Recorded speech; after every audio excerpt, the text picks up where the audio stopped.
Welcome to the deep dive. Today we're tackling Dongwon Tollway Public Company Limited. You probably know them as DMT. That's right. We've basically gone through a pile of news, financial reports, analyst takes, you name it. Really trying to get you the core insights on their financial health and, where they're headed. And right off the bat, something really jumps out. Yeah. What's that? Well, DMT just reported strong Q1 2025 earnings. And on top of that, a pretty significant interim dividend payment. Okay, strong earnings and a dividend. Let's unpack why that matters. Absolutely. So that first quarter of 2025, it really tells a compelling story. Their total revenue hit 659.19 million baht. Okay. But the real engine here, I mean, it's the toll revenue. That saw a healthy 6% increase year over year. 6%, okay. Yeah, up to 652.88 million baht from about 617.87 million.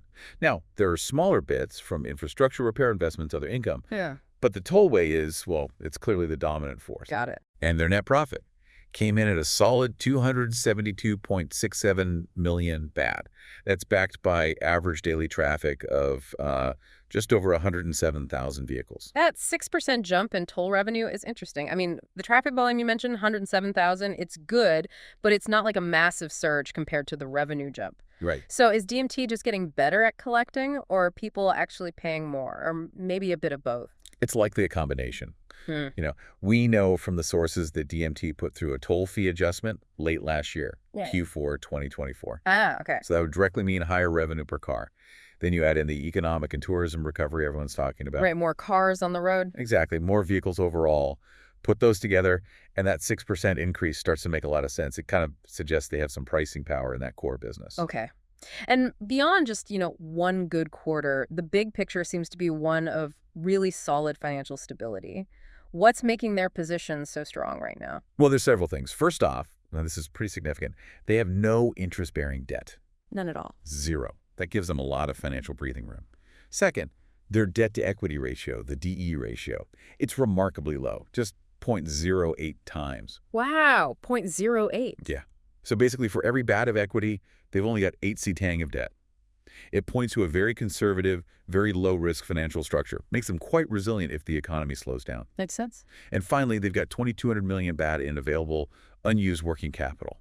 That gives them huge flexibility for future investments, operational needs, whatever comes up. And that strength, I assume, translates directly back to investors. That interim dividend you mentioned, 0.22 baht per share, that's, 96% of their Q1 net profit? That's pretty eye-catching. It certainly is, yeah, 96%. That total payout is about 259.87 million baht. The ex-dividend date was May 23rd, payment date June 9th. Okay. And it lines up perfectly with DMT's stated policy. They aim to distribute at least 90% of net profit as dividends. Right. So it's a really clear signal of their commitment to returning value to shareholders. A consistent high payout like that is definitely a big draw for investors. I saw analysts are even suggesting potentially an annual dividend of maybe not less than 1 baht per share. That's the talk, yes. Which translates to an average yield of around 8%. I mean, in today's market, that kind of yield definitely stands out. It really does. What does that kind of high yield usually signal to you? Well, generally, a high yield like that can suggest a mature, stable company, one that's generating significant cash flow, maybe not reinvesting quite as heavily in super fast growth. Okay. But in DMT's case, and we'll get into this, they also have pretty active growth plans. So it's kind of a compelling mix, current income and future potential. Okay, so they're delivering now, paying out now. But what about ensuring they keep delivering? What are their key growth strategies looking like? Right, this is where you see the ambition. DMT isn't just resting on its tollway laurels, so to speak. They've set a target of 10% revenue growth for 2025, building on that strong Q1. They're banking on continued positive momentum through the year. Think ongoing economic rebound, tourism coming back strong. Yeah. Plus, the full effect of those late 2024 toll hikes will keep feeding through. And crucially, they're also focused on, tight cost management and getting the most out of their existing investments. Okay, so the core tollway business seems robust, efficient, but I know they're also looking beyond that, right? Expanding through those 2 subsidiaries. Let's dive into those a bit. Absolutely. Diversification is definitely a key part of their strategy. So the first subsidiary is a Siam Infra. It was set up in 2023, actually a joint venture with Hanshin Expressway of Japan. Oh, interesting. Yeah, DMT holds a majority stake, 68.50%. A Siam Infra is focused on the engineering side of infrastructure, so inspection, measurement, analysis, design, repair, strengthening, that sort of thing. Right. And they're not just looking at the Dongwon Tollway. They're already involved in over 20 projects and are projected to bring in maybe 90 to 100 million baht in revenue by the end of this year. Okay, so it lets DMT leverage its expertise in a related but still distinct market. Precisely. Capitalizing on their know-how. And the other one, Alpha DM Tech, that's newer, isn't it? Yes, Alpha DM Tech Co., Ltd., was just set up in February this year, February 2025. And DMT owns this one 100%. Okay, and what's their focus? This venture is all about the digital side. So digital payment systems, traffic and safety management systems, asset management tools. The tech layer. Exactly. Initially, they'll focus on the Dongwon Tollway itself. They're aiming for maybe 25 to 30 million baht in revenue in their first year. But this move into digital systems, it could really enhance efficiency and open up new revenue streams down the line. So one subsidiary for physical infrastructure services, the other for the digital layer. That's a pretty comprehensive approach to expanding the business. But I also saw they're eyeing some major new motorway projects. Big ones. That's right. They're actively getting ready to bid on significant public-private partnership projects, PPPs. Like which ones? Key targets include the motorway M82, that's Bangkun Thien to Ban Pheo. Also the extension of motorway M5, Rangsit to Bang Pain. And even opportunities in highway rest areas. Wow. Yeah, these are substantial undertakings. They could seriously boost their long-term growth if they land them. These sound like big projects, potentially long timelines, too. Yeah. When might we actually see some movement on these bids? Well, the bidding for the M82 project, that's a 25-kilometer job, involves the toll and traffic systems, then a 30-year service contract that's expected pretty soon, maybe June or July this year, 2025. Okay, coming right up. Yeah.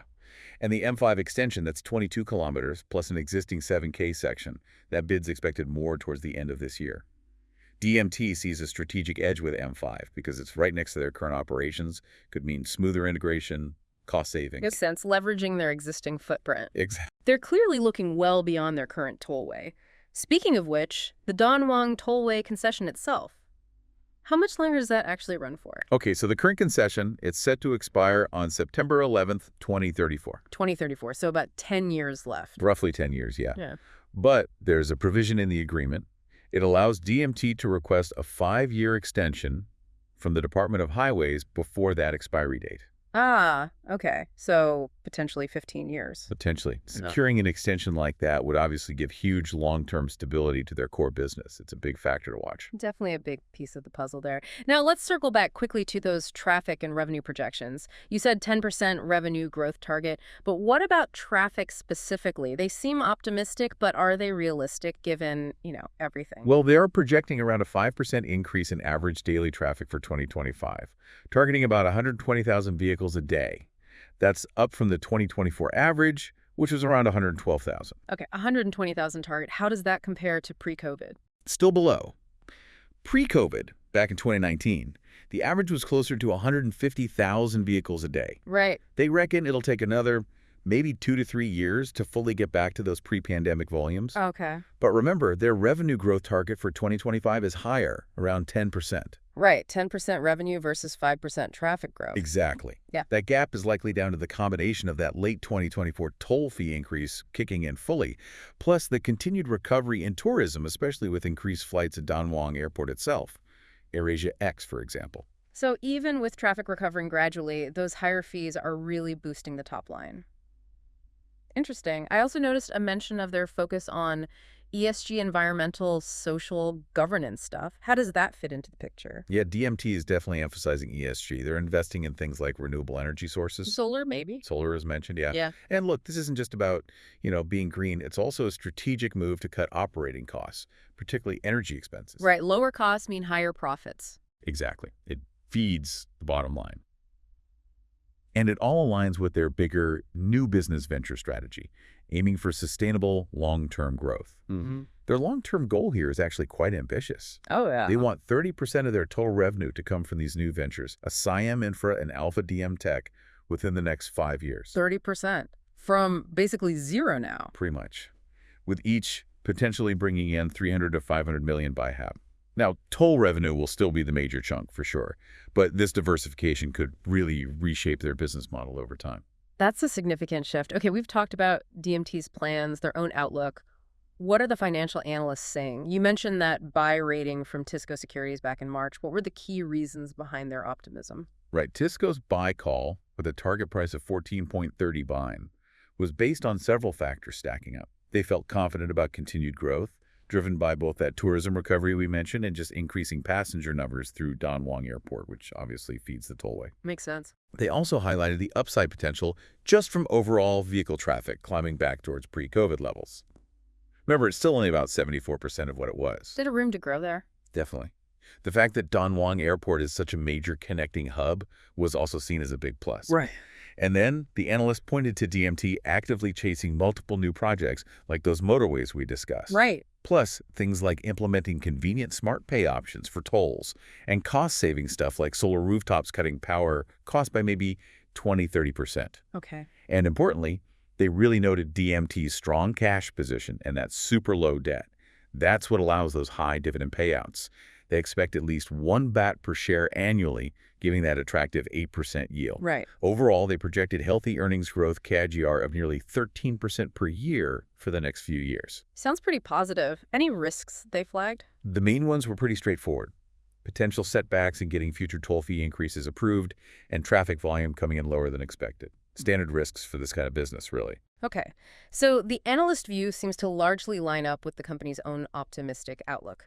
There was also some interesting talk, maybe related to the low debt, about DMT being considered a safe haven stock. What makes it fit that description in analysts' eyes? Yeah, that safe haven idea, it really boils down to that exceptionally low debt-to-equity ratio we talked about, that 0.08 figure. Because low debt equals lower risk. Exactly, especially in times of economic uncertainty or slowdowns. Companies with minimal debt are just seen as less risky investments because they have fewer fixed financial obligations they have to meet. Got it. Combine that with DMT's consistent high dividend payouts, remember, over 90% of profit, and it becomes particularly attractive for investors who are looking for stable returns with potentially lower volatility. Hence, the safe haven label.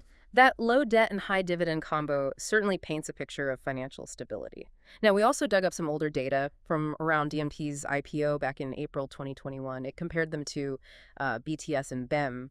What were the key takeaways from looking back at that historical comparison?